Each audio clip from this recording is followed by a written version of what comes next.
êtes sur France 24 et vous avez raison. Bienvenue dans votre journal de l'Afrique. Dans l'actualité ce soir, en République démocratique du Congo, le Premier ministre se dit prêt à démissionner après avoir largement perdu la confiance des députés.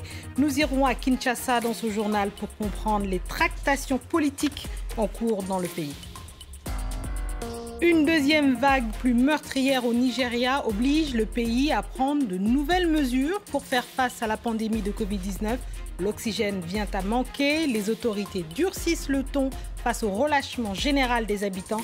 Les masques deviennent obligatoires partout sur le territoire. Alors que le monde a vécu une année 2020 catastrophique en matière d'investissement, le secteur du digital s'en sort bien.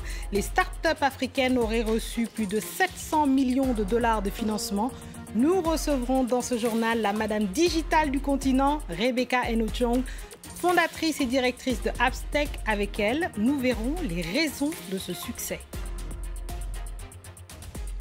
On ouvre ce journal par la situation politique en République démocratique du Congo. Le Premier ministre Sylvestre Ilunga se dit prêt à démissionner 24 heures après avoir été déchu par une majorité écrasante des députés. Une décision qui intervient alors que le sénateur chargé par le président Félix Tshisekedi d'identifier une nouvelle majorité parlementaire a remis au chef de l'État son rapport.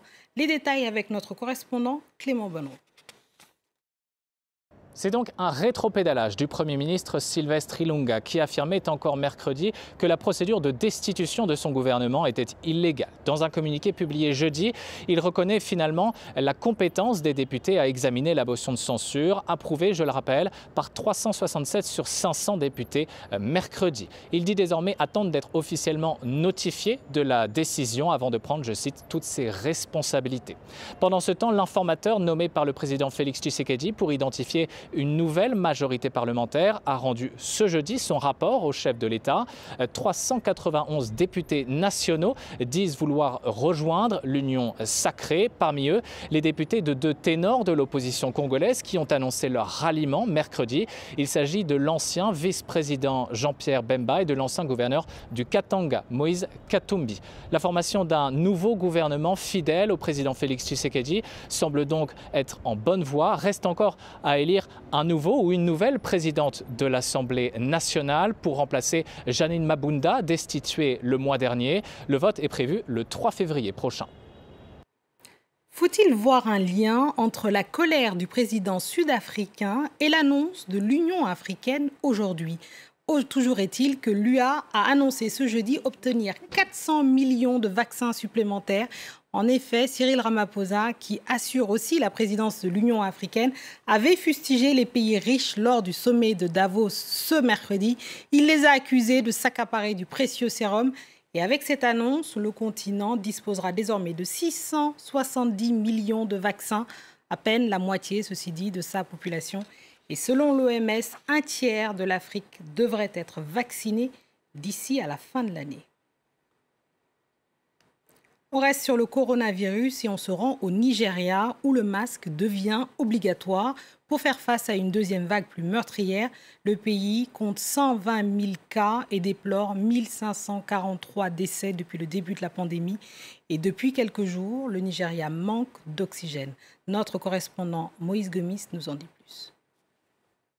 Le président Buhari vient de signer la directive pour 2021 qui permet de faire payer une amende ou même de donner une peine de prison de 6 mois à tout contrevenant qui ne porterait pas de masque dans l'espace public, dans des restaurants, dans des magasins, mais aussi dans des banques et aussi dans les entreprises et dans les transports publics, puisque les Nigérians, après avoir plus ou moins accepté lors de la première vague de porter le masque, il y a eu clairement un relâchement à partir de cet été et tout l'automne.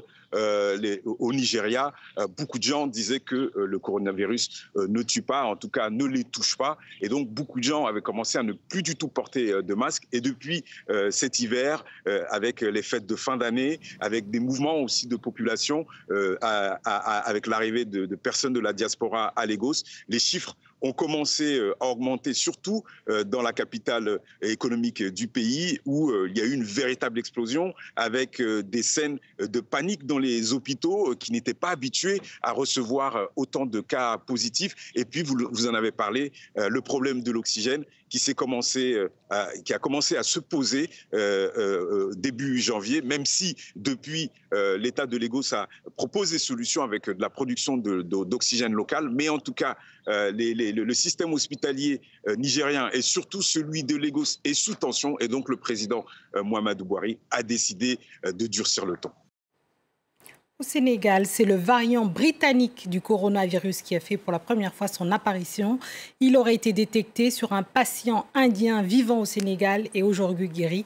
Notre correspondant Eliman Ndao est allé voir le laboratoire chargé des analyses.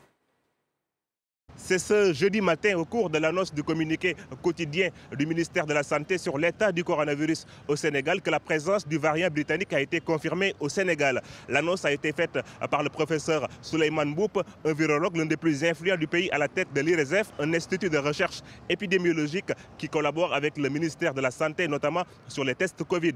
Pour le moment, on n'en sait pas encore plus sur le nombre de personnes contaminées par ce nouveau variant. L'Institut promet de donner plus de détails dans les jours à venir. La présence de ce variant, en tout cas, inquiète les Sénégalais. Le pays a connu une recrudescence des cas de contamination ces dernières semaines. Je vous propose d'écouter le professeur Souleymane Mboup. On sait que c'est des variants qui sont très contagieux, qui sont de 56 à 70 fois plus contagieux que le virus originel. Donc le fait qu'on l'ait trouvé, même en faible proportion, doit vraiment faire attirer l'attention et renforcer justement toutes les mesures qui étaient prises auparavant. Pour faire face à une deuxième vague plus meurtrière que la première, les autorités ont pris plusieurs mesures restrictives, dont l'interdiction des rassemblements, mais aussi un couvre-feu de 21 h à 6 h du matin. Allez, on passe au reste de l'actualité africaine en bref et en images. En Guinée, l'opposant Omar Sylla a été condamné à 11 mois de prison ferme pour trouble à l'ordre public. Une nouvelle condamnation qui intervient après plusieurs arrestations, dont 2 sont morts en prison. Ce mercredi, le chef de la diplomatie française a d'ailleurs appelé le président guinéen, lui demandant de faire toute la lumière sur les opposants en Guinée. En Afrique du Sud, la Cour constitutionnelle a sifflé la fin de la partie de cache-cache de Jacob Zuma. La plus haute juridiction du pays a sommé l'ancien président de comparaître et de s'exprimer devant la commission anticorruption. Celle-ci enquête sur les soupçons de corruption généralisée durant sa présidence. La corruption, il en est aussi question en Algérie. De lourdes peines de prison ont été prononcées contre les caciques du pouvoir du clan Bouteflika, 2 anciens premiers ministres, des hauts responsables et des hommes d'affaires, tous liés à l'ancien président algérien, ont été condamnés. Mais selon les observateurs, les peines ont été moins sévères avec ceux impliqués dans le scandale automobile, une affaire qui a entraîné une perte pour le trésor public algérien estimée à plus de 128 milliards de dinars, soit 975 millions d'euros. L'économie mondiale a traversé sa pire crise en 2020 depuis celle des années 30. Un secteur néanmoins a largement tiré son épingle du jeu, c'est le digital. Sur le continent africain comme ailleurs, les startups s'en sont sorties malgré la pandémie. Pour en parler, nous recevons depuis Douala la Camerounaise Rebecca Enochong, fondatrice et directrice de Appstech. Elle est surtout connue pour son travail de promotion de la technologie en Afrique. Rebecca, merci de nous rejoindre. Dites-nous, comment expliquez-vous tout d'abord le succès de la tech en Afrique malgré la crise ? Je pense que l'entrepreneur africain a l'habitude maintenant d'avoir des conditions extrêmement difficiles.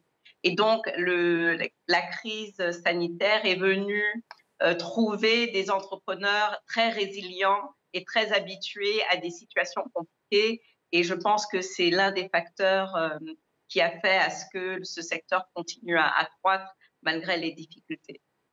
Et alors, on parle de 700 millions de dollars d'investissement, mais c'est encore peu par rapport aux investissements dans le reste du monde, dans ce même secteur, n'est-ce pas ? Oui, je pense que les estimations dans le monde entier d'investissement sont environ 150 milliards de dollars, donc 700 millions. C'est même pas 1%, c'est même pas 1/2%. Et en fait, ces chiffres, donc ça c'est le rapport de Disrupt Africa, ces chiffres changent selon le rapport, peut aller un peu au-delà d'1 milliard de dollars selon le rapport qui est créé, mais c'est encore largement insuffisant, et c'est parce que la plupart des investissements viennent encore de l'étranger. On n'a pas encore un maximum d'investisseurs africains qui investissent dans des startups africaines. Et donc, je pense que là, quand ça va changer, et je pense qu'on va voir des changements parce qu'il y a déjà des succès. On a vu Paystack, par exemple, qui a été racheté par l'américain Stripe l'année dernière à 200 millions de dollars. Les investisseurs qui avaient mis de l'argent dans Paystack au début ont fait 200 fois leur investissement initial. Et je pense que ça, c'est des chiffres plus intéressants, je pense, que seulement l'investissement, mais le résultat et le fait que les investisseurs peuvent ressortir de l'argent de ces investissements, ce qu'on n'a pas beaucoup vu jusqu'à maintenant. Oui, alors justement, je sais que vous êtes une grande avocate de l'investissement des Africains dans ces secteurs-là, mais dites-nous justement quel secteur au sein de la tech tire vraiment leur épingle du jeu? Mais c'est d'abord EdTech.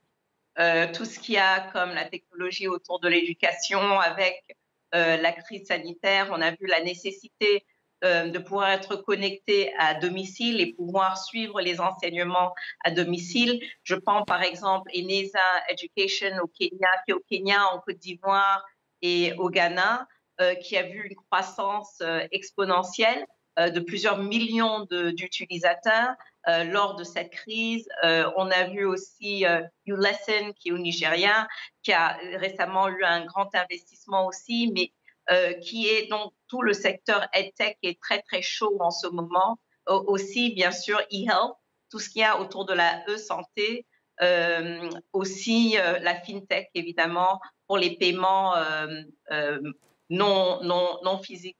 Ouais.